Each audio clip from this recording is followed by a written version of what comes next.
Everyone seeks happiness. Almost every action, activity, and goal in one's life are motivated by the desire to find happiness. What is this happiness? The state of being happy? A feeling that comes when you know that life is good and you can't help but smile? A sense of well-being, joy, or contentment? Or is it something less about pleasure and more about wisdom? All through the pandemic, it's been a really difficult time for people around the globe when it came to handling their emotions. They were confined to the four walls of their houses and were not able to follow the routines they had been following religiously since forever. But it has also been a period when they got enough time for themselves. It has been a phase where they got to refocus their energy and define their idea of happiness. People finally started concentrating on this, and happiness has become a way of life for many. The Reiki Center of Excellence for the Science of Happiness at IIT Kharagpur is a platform to nurture the science and art of happiness through scientific perspectives across research, academic program, practice, and outreach. The 5 key thrusts of the center are academic programs, research, training, community-centered activities, and technology dissemination. The idea around happiness is more about fulfillment. It is about making sure that you have independence of thought and independence of action. True freedom brings happiness. Anything with duress brings turmoil and discontentment.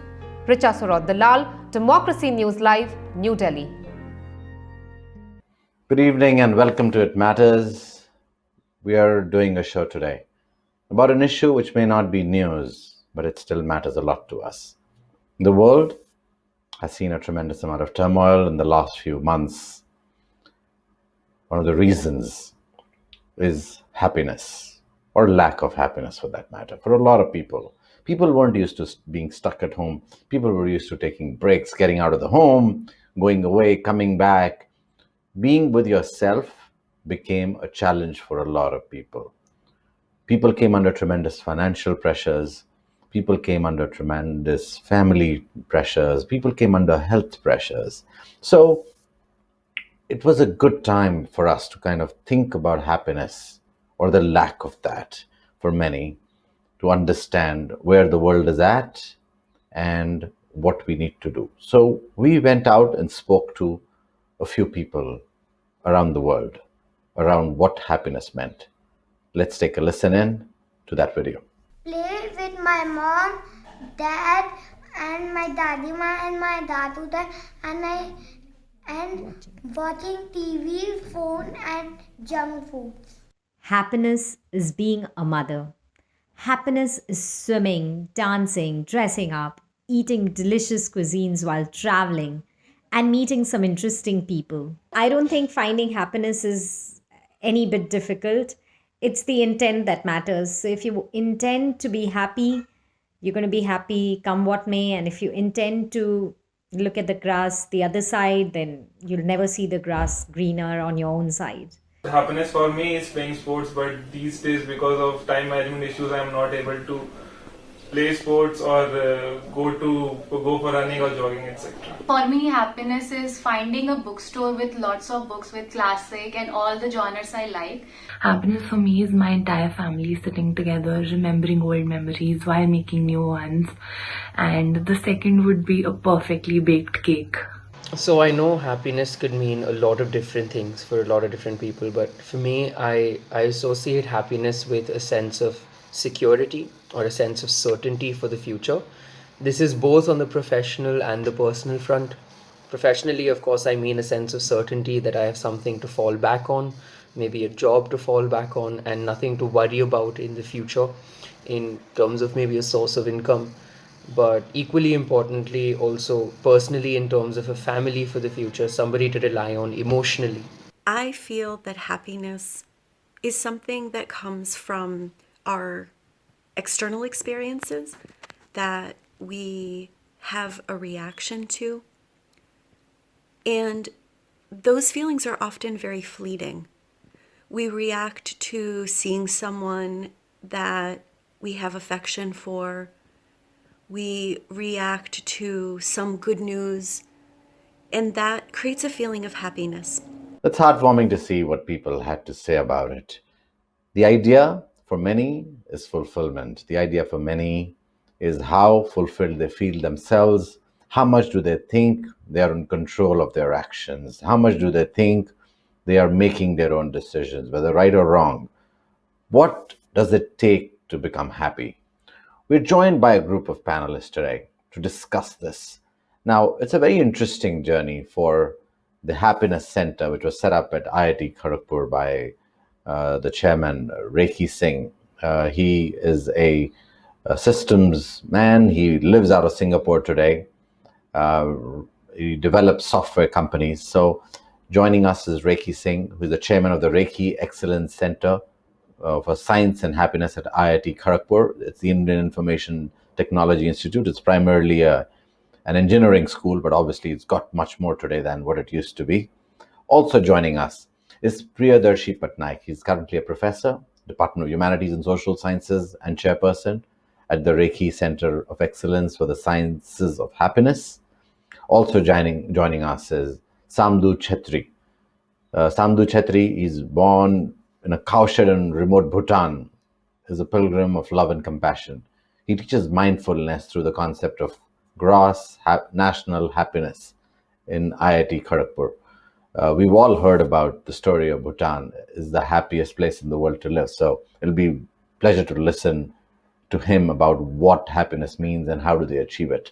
Also joining us is Manas K. Mandal. Dr. Mandal is a distinguished visiting professor at the Indian Institute of Technology at Kharagpur. He's an adjunct professor at the National Institute of Advanced Studies at IISc Bangalore. First of all, let me welcome you all to the show. Let me come to you, Mr. Singh, today. What is happiness? Can you even describe that idea for me? Well, the science of happiness is trying to get to know yourself. And there are many things which we can do which can make us happier. And there are many things which we can do which can make us unhappier. Anything that you do unhappily, you will do it better happily. For instance, if you're a doctor, if you're a happier doctor, you'll definitely be a better doctor. And I can see it, Rohit. You're doing a great job and you're doing it happily. So obviously it is giving you good results. Thank you. Thank you, Dr. Singh, for kind of introducing as we get into this. Let me bring in Dr. Patnaik here. Dr. Patnaik, explain to me, as you brace the idea of happiness, as you look at how happiness works, what is the vision of this center? Why did you guys set it up? Can you give me a little sense of that first? This center was set up especially as a brainchild of Mr. Reiki. And I remember that the director, when he suddenly heard that a happiness center is being planned in a technology institute, asked the question, why? And then the immediate response that we all came up with was to make the community, especially the student community, happy at IIT Kharagpur. So that's how it all began. But then as we started exploring deeper, there were a number of constructs which emerged as significant. One of the important ones being the concept of the science of happiness as something which could be taught and which could be disseminated. The other important thing was how technology and happiness could be integrated. So of course, there were four fundamental pillars on which we made it stand. One was researching happiness through technology and various interdisciplinary studies. The second one was the courses on happiness and especially the science of happiness, measurement of happiness, which is a really upcoming field in different parts of the world, if not the country right now. And the third one was training programs, dissemination. The fourth one was outreach, reaching out to the people and sharing our findings gradually with them so that it spreads beyond the institute. So these were the basic points with which we began. Dr. Patnaik's Science of Happiness. When I hear it, I know while the findings and the research and the whole, orientation is there. But anybody who is listening to this around the world, they want to figure out what is the science of happiness? How do I adopt the science? Is there a book that I can read and say, here, I have the science of happiness together and I know how to be happy? I would put it in a slightly different way. The point is that the art of happiness, the search for happiness, is something which has been very much a part of human quest for meaning right from the beginning of any kind of philosophy or tradition that we look at. Probably very effectively put in the Buddhist tradition, because starting with the causes of unhappiness and searching beyond and for trying to find means of solving them. So this is a significant pathway we have already explored. The science of happiness it becomes relevant in the modern world, where for everything we find or we explore a scientific validity or search for a scientific validity. And when we start looking at a concept like happiness and try to identify how to validate it scientifically, we find that happiness pervades all disciplines. So when we start talking about the science of happiness, we are talking about brain sciences, we are talking about social sciences, we are talking about humanities, we are talking about a whole lot of areas which converge and where people research to identify a number of things, fundamental questions related to the emotions of happiness, cognition of happiness, and the psychology of happiness, which Professor Mandal would probably be the best person to discuss about. We also talk about communities where happiness is so very significant. We talk about well-being, another synonymous term which becomes very significant in that particular context. And hence we talk about populations, we talk about policies which might get linked to this concept of happiness. And we find that sustainable development goals and other areas are areas which are deeply linked to this. So I would put it this way, that in Indian Institute of Technology, one of the initiatives which was taken up was known as Sandhi's Science and Heritage Interlink. And the reason I'm bringing it up briefly here is to point out that there is a fundamental desire in the Indian ethos to now establish scientifically many of the traditions, many of the secrets that we have explored. So here also, when we are talking about the practice of happiness, it's very important to get scientific validations so that we go ahead and make ourselves meaningful and clear to everybody. Dr. Samdu Chatri,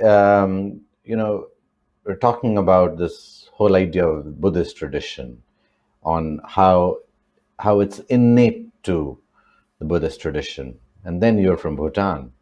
Explain to me what makes the Bhutanese people, the number one with the gross happiness index. What is that in the Buddhist tradition, and what is that in Bhutan that actually helps that? Explain that to me a bit. Thank you. First, I think I should clarify that Bhutan has never claimed to be the happiest nation on the planet. Its people who come to visit there definitely say Bhutan is a happy nation. If you look into the World Happiness Report, we are somewhere very low. But we believe that if you translate happiness, ananda, into happiness, then happiness, the way to happiness, happiness is the way. And mindfulness is the source of happiness. So our country, every Bhutanese is so mindful.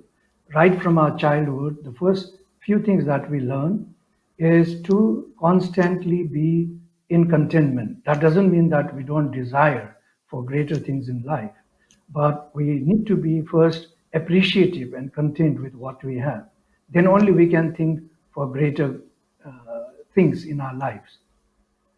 So when our minds are at peace and we feel everything is going right, we are in happiness. That was what we think. But GNH defines happiness slightly differently.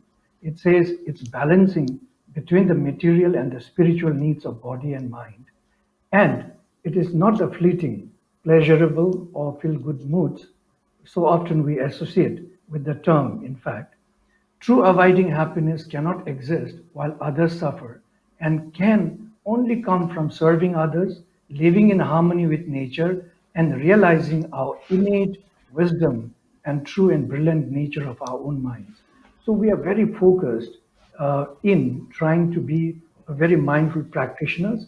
Nevertheless, we know that there are basic needs to be happy, but beyond that, happiness is something that we can always practice as a skill, provided that the 9 domains that we talk about are balanced in an individual's life, which are psychological well-being, health, education, living standard, community vitality, cultural diversity and resilience, time use, good governance, and ecological diversity and resilience.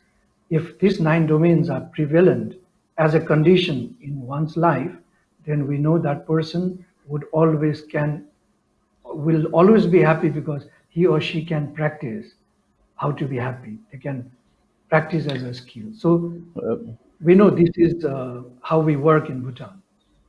Uh, Dr. Chetri, you talked about being content. Now, if you actually are happy and you've made the decisions and you're in control of your decisions, you possibly will be content with the decisions you've made. Or you may not be content and you will then work towards making yourself happy. But if you, the position you are in, you're unhappy, your mental being is disturbed, your physical being is disturbed, then isn't the idea of contentment then becomes a foreign body to you at some level? You cannot be in misery and say that you need to be content with it. Like, can you explain that to me a bit? Because I know when people are listening to this, they'll be saying, well, I have what I have and I should be content. But really, honestly, you can't be content because it's causing great amount of turmoil in your brain. Yeah, basically, this is where it comes, our mind, because we become prisoners of our mind. The moment we're able to free our mind, which means that, we do not live in the past or in the future. That's where the mindfulness comes. And the whole concept is built around this mindfulness. So to be mindful, meaning to live in the present moment, not thinking about the past, not getting angry, frustrated over what happened, and not to think about the future. If you have a plan in place, then you are putting your efforts today, right here and now. That then only your future is going to come to you.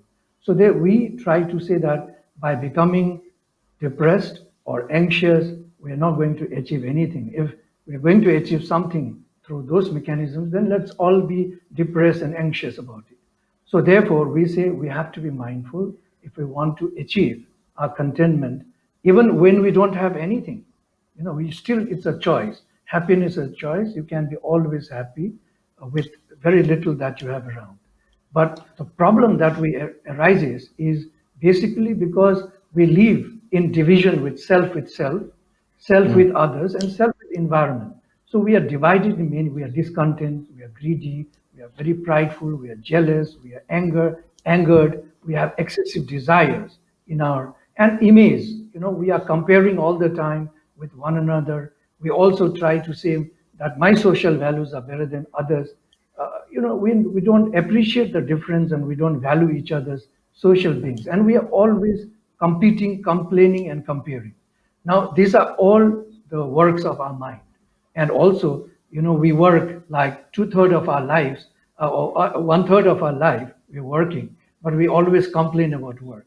Unless we make friends with our let's make work to be ashamed of us, then you'll see the difference, that you'll be in constantly in your self. Dr. Chetri, I'm going to come and interject a bit again. So you're saying live in the present, which means you will have to take action for the present to be good, for the future to be good on its own. It shouldn't be that I am pushed to this corner, I'm here now, and I am discontent, and obviously I'm going to be discontent, which means I'll have to begin taking action today itself to make my present what I need it to be in the future. It's not about being content by being in a miserable position. It's being content with what you want to do today to make sure that your future is good.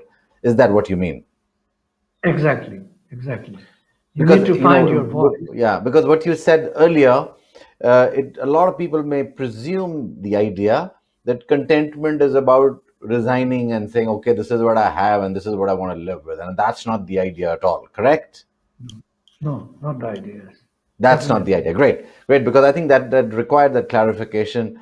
Being content is about doing and taking actions today which make you content today, because that's what is going to be. It's not about resigning to the fact that this is where I am and I just have to accept what I have. And that's not what it is. Okay, great. All right, Dr. Mandal, there is a science behind it. Can you tell us a bit about the science? Because, in my mind, when I look at engineers and I look at medicine, for me, the science tells me that there is a process, there is a journey. Tell me what's the science, and is there a process and journey for somebody? Well, I think to that extent, happiness is always a process. It's never a target. Because if you make it a target, you are going to be unhappy once again. That's number one. Number two is that the art of happiness is to make yourself happy. Science always allows us to replicate things. So if I know the science behind happiness, I will be able to create happiness for masses. Particularly in Engineering Institute, the engineering devices, the small tools that can bring mass happiness is something which we are encouraging the students actually.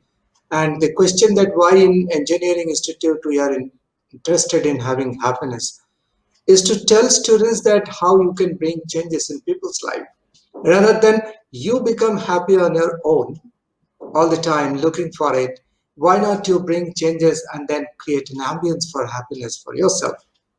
Because otherwise, if we chase the dream, we will remain unhappy and will suffer from apprehension of hypothetical missed opportunity. That's why we tell our students that why they should understand the science behind happiness rather than only going by the art of happiness. Well, thank you. That's really kind of makes one begin thinking that the targets are not important. What important is the process and achieving the goals as we go along.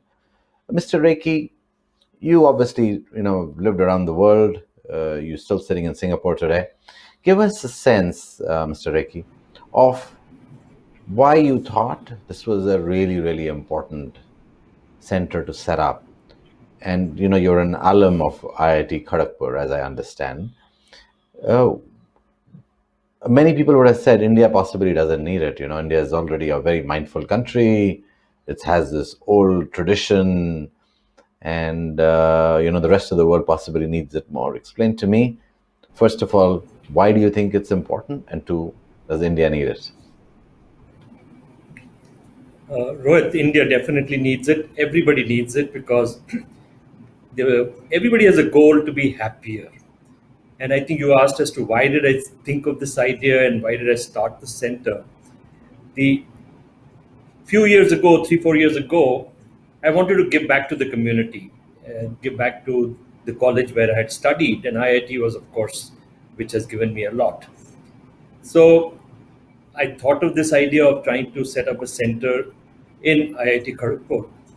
At that time, it was just an instinctive idea. I did not think too much about why. Because I've learned that when you do too much of why and too much of analysis, you manage to kill the idea. Because if it's a new idea, there's always, your mind will come up with a lot of criticism and then you will land up not doing it. So the idea was kind of raw, and I went to the director and I said, I want to set up a happiness center here and I will kind of fund it. We got support from the director and we've got support from the present director also, Professor Tiwari, who likes the initiative very well. And after we set up the center, the administration, the director gave us the best faculty. As you've spoken to Professor Patnaik, he's one of the best out there and he is heading the center. Then we went international and got Professor Mandal. He's an international figure in this neuroscience and the science of happiness and unhappiness. And then you've spoken to Professor Chetri. So we got such good talent that this idea became a hit in IIT Kharagpur, and not only the students, but the community surrounding it, organizations surrounding IIT Kharagpur were looking for consultancy and help. So overall, it became a great idea, but I would only say when I started it, it was raw and I went ahead and did it. Uh, in the world of technology today, if you actually look around, people are very alone at many, many times. Do you think it's required more today than ever before, where community existence kind of gave constant support to people, to get out of loneliness, support structures? Do you think it's given that opportunity to understand ourselves better? One, because we spend so much of time by ourselves, and two, the world of technology kind of pushes us away from being with each other a lot. It's a very good question, Rohit. Today, people have 1,000 friends on Facebook and they're on LinkedIn and Instagram, but truly they don't have one person that they can share all their inner secrets with. So that is where loneliness comes. Loneliness is a very important topic, and in the science of happiness, loneliness is very important because loneliness comes from lack of self acceptance. I don't accept myself. I'm flawed. Something is not okay with me. I'm not smart enough. I'm not good enough. I'm not beautiful enough. And then I believe that others don't accept me. I'm not worthy of love. I'm not worthy of being a part of a group, a tribe. So that is an epidemic today, and you might be aware that UK has actually set up a minister for loneliness because they recognize it as an epidemic, and they are taking actions on that. The opposite of loneliness is belonging. So we would like to feel a part of something bigger. We would like to feel that we make an impact. We would like to feel that we matter. All of these are very important today, and technology has connected us together, but actually not really connected our hearts together. So we can use the technology to do a better job, and that's what is needed. Well, what an important point, Mr. Singh. I think I find a lot of people who talk about this idea, but to be able to move past that is a journey, and I think that's the journey we are discussing here today. In our journey of finding that happiness, the advantage of happiness. We were discussing with the producer, Richa, who worked on this.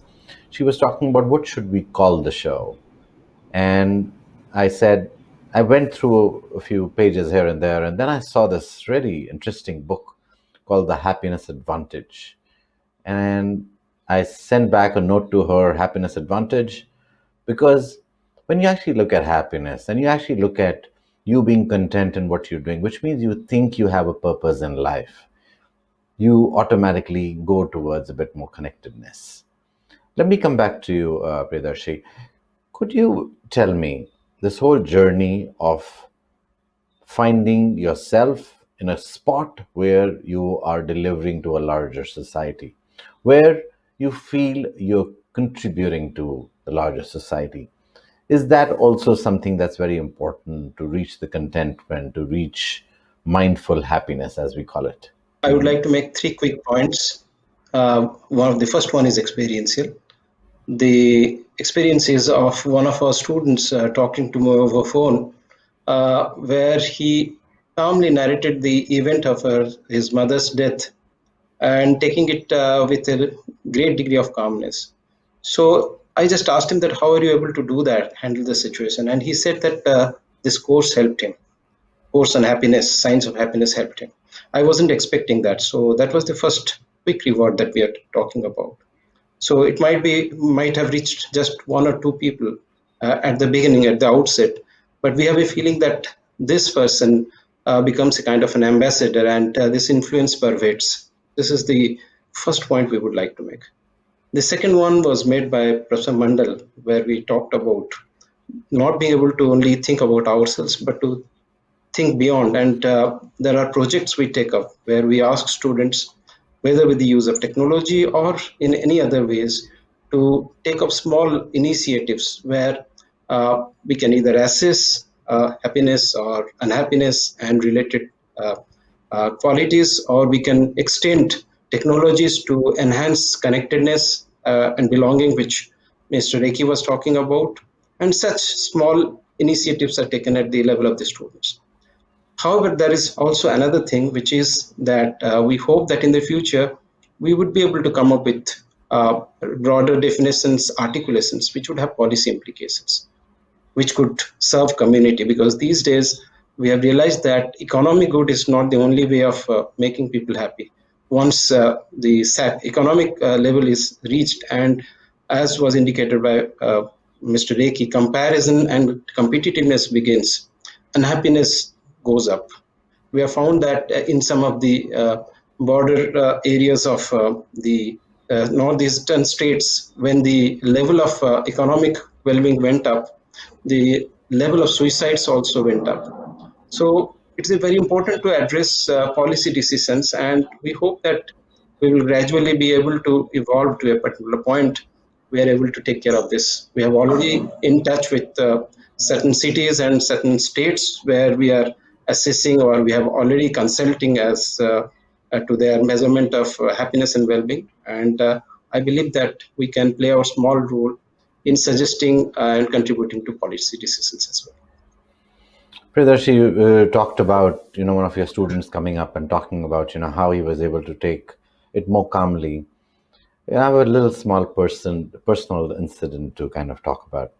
I was creating a film and a series around how men treat women and girls and the biases that exist within society. I was working this project for the World Bank.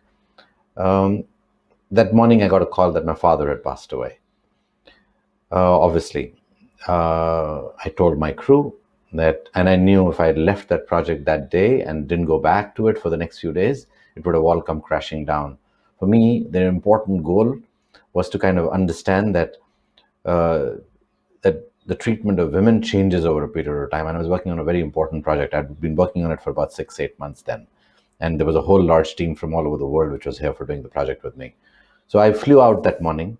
I cremated my father next morning.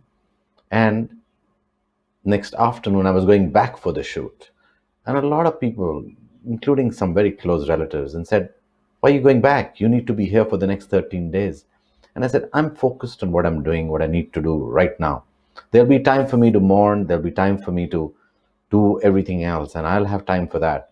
But today, as I'm focused on a certain goal, which I think is an important goal, I can step away from it and still feel content about it. I will not feel for the rest of my life as if I didn't do my duty on that day. But today, this is important, even though everybody else kind of looked at me and said, I'm content. I'm doing what I should be doing. I don't want to feel for the rest of my life that this was an important task to do." So understanding and taking action that day became an important part of my being content for the rest of my life. Otherwise, I would have never excused myself for the rest of my life. So a very important point there in terms of, when you talked about how by teaching somebody happiness, you were able to, help him get past some of, really, difficult times of somebody's rites of passage. Let me go back to Dr. Mandal. Dr. Mandal, the science of happiness. Is there like a few books you would like to recommend to people? The process in itself, you talked about the process is important. Is there a process that if somebody is listening to the show and can't come and attend your classes or come to IIT Kharagpur, is there the process they need to follow? And what is that process? If you can simply explain it to the audience. Well, the process is not to become happy all the time. I don't like that idea, because happiness is a comfort zone, and the point is that nothing grows there. So if you remain happy, you would become complacent as well. So at times you need to celebrate failure and difficulties as well. Otherwise, what will happen? The trouble will keep coming and we'll keep searching happiness. My simple idea is that if you want to be happy, you have to get rid of your misconceptions. Once your misconceptions are over, you don't require probably any science therein as well, because ordinary people cannot follow the science behind it all the time. I mean, there are few things we need to know, that if I am not content at this moment, if I have got difficulty in negative thoughts, do I know how to unlearn my thought process? I simply try to mask it with happiness. As long we try to do that, probably there would be a distance between what I want to achieve and what I already had. So negative people always carry their load. Without forgiving, without learning that we can reduce this load very easily. So the science of forgiveness is an important issue. We need to understand that money cannot buy happiness. I mean, there are a lot of researchers and there are Nobel laureates like Daniel Kahneman, who in his book Thinking Fast, Thinking Slow, you will get to know why money cannot buy happiness. We have tremendous misconceptions like if we get something from somebody, we will be happy, without realizing that if we give something to someone, we would be happier. We tend to realize, we tend to believe that, well, if I've got too many options in my life, I would be happier. Actually, too many options cripple our thought process. We fail to take a decision and our brain gets disturbed, consume more glucose in order to process such kind of alternatives. We do not realize, we feel that if I get my dream job, probably I'll be happy. But the moment you get it, the unhappiness starts moving in. So my personal belief is that for ordinary people, they must understand what are the common misconceptions in happiness. If we get rid of that, we would be complacent. To some extent, we would be happy to some extent. But if you are to be really happy through science of happiness, I would recommend the book that The Biology of Belief by Bruce Lipton. He tells he's a molecular biologist. He tells if I'm having a negative thought, how each cell of my body gets affected. What are the hormones that get released? What are the vital organs that gets affected? And if you remain happy, why you live 2.5 years longer than your ordinary life length? So the question is, the science not only gives you extra life, science also tells you not only how to maintain lifestyle, also how to maintain your coping style. I may have a bad constitutional life, maybe having some inherent disease. I came up with this. But if I have a good coping style, I know how to cope with the environment, how to cope with the situation, then I can overcome that. So within the limit, I can actually move limitlessly. So the science of happiness only tells that how I can actually replicate this process of happiness over a period of time, not by becoming complacent, pleasant, and comfortable, but by reorienting, rethinking, reimagining, developing awareness, are certain cognitive properties of our thought process, which will allow our mental aperture to open. So it's all about science and opening up the mental aperture through which we can achieve the art of happiness, which is equally very important, but it Dr. must Mandal, be a trade I off. have a question. I'm going to interject you here. You talked about the idea of Yes. forgiveness. I want to dwell a little more on that idea. Now, let's say Mhm. somebody's in an abusive relationship, whether it's physical, mental, verbal, whatever it is. You, as a person who's been abused, will forgive the person. But you, Mhm. as an individual, will have to exit that relationship to not constantly still continue facing that. If you don't forgive, that's one thing, but you don't have to continue facing it for the rest of your life to be, and you're never going to be happy because your forgiveness is going to continue going on and on and on, and it happens constantly. Whereas you've been stabbed once, if you can forgive that person and let the person go. But if you make them sit next to you again, there's an opportunity of being stabbed again. So you will have to take action to get all the negatives out of your system, keep the positives on your side, and then still be forgiving and said, it happened. It's in the past. I'm moving forward. So I think when we talk of forgiveness, sometimes the idea it then comes around that once you've forgiven, that means you bring all of the negatives back into your system and you can go on. And that's not going to possibly happen. Can you dwell a little more on that, please? Well, forgiveness is something where you can actually forget your past and get rid of isolation, depression. And anxiety is something where you stop expecting too much and stop having anxieties for that. When you forgive someone, you actually uh, reduce the load on yourself. and you tend to go out of your narcissistic thought that I invested love on someone, he or she rejected me, so I am frustrated, my ego is hurt, so I start developing a egocentric thought process. Instead, if I develop an egocentric thought process that, well, everyone has an experience like that, I'm not the only person suffering in this world. When everybody is suffering, like in pandemic, everybody is crying, everybody is finding difficulty. I'm one of them. So I think together we become a better individual rather than individuals together become a community by itself. So idea is that forgiveness is an art in which I go beyond my own self and I understand why I am hurt, and then I try to understand others. And when I understand others, after I understand yourself, it's a better perception. If I don't understand myself and then try to understand others, which is a very easy job, understanding others is a very easy job.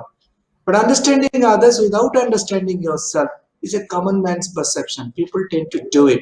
So we attribute a lot of biases. So bias is nothing but irreversible error. You never develop insight for that.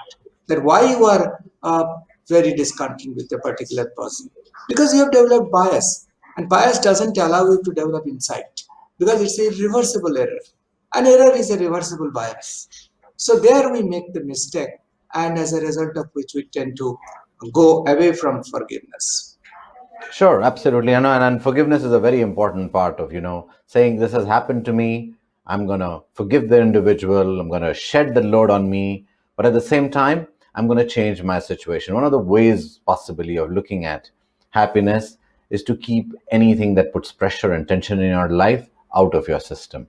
As long as possibly you can keep that pressure and tension out of your system, you're going to be a happier individual every day you get up. You're doing something and it causes you constant tension, or the individual or the situation is causing you constant tension, then you constantly obviously say, all right, I need to forgive, I need to move on. And that's the whole idea. Not many people can do it. Dr. Chetri, give me your closing thoughts on your experience with people who sometimes can't find happiness easily. What is that they need to find in themselves to stay happy first themselves, and how then they need to associate with the kind of people to stay happy then and continue that journey of happiness? How do you find those people? Who are these people who will keep you happy, who will keep you content while you are content already? Well, I think first important thing is you have to, like what Professor Mandal said, you have to know who you are. So you have to be connected with yourself all the time. And there are a few practices that we need to go along.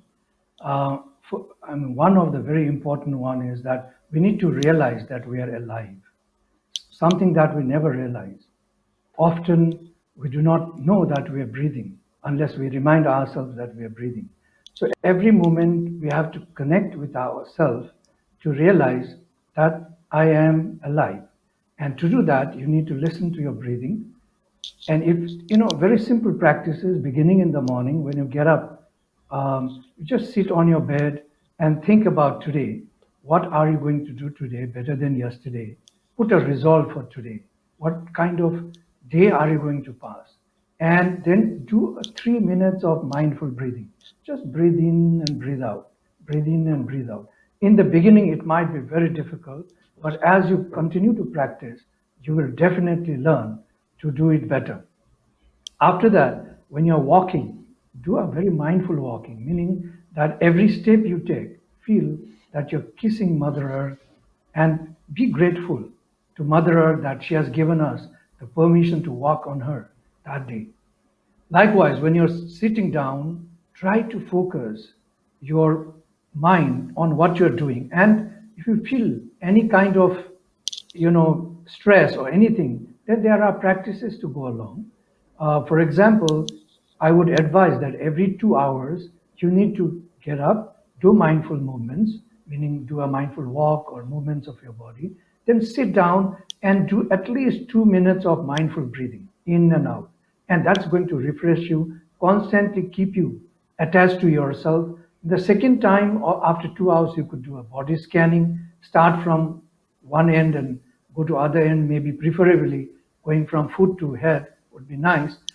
Assign, say soften, thank you for the, give the attributes of the part of the body, say thank you, and continue that up to your head.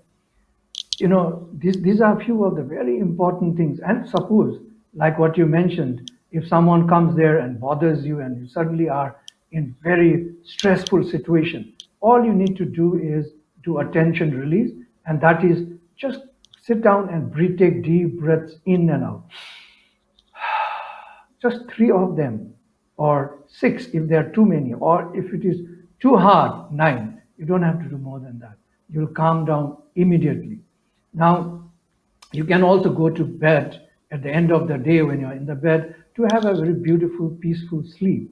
You also could just sleep and start checking every part of your body. But when you give the attribute and thank you, say thank you to that part of the body, what you could do is you could put a word that my eyes are getting heavier, I'm falling asleep.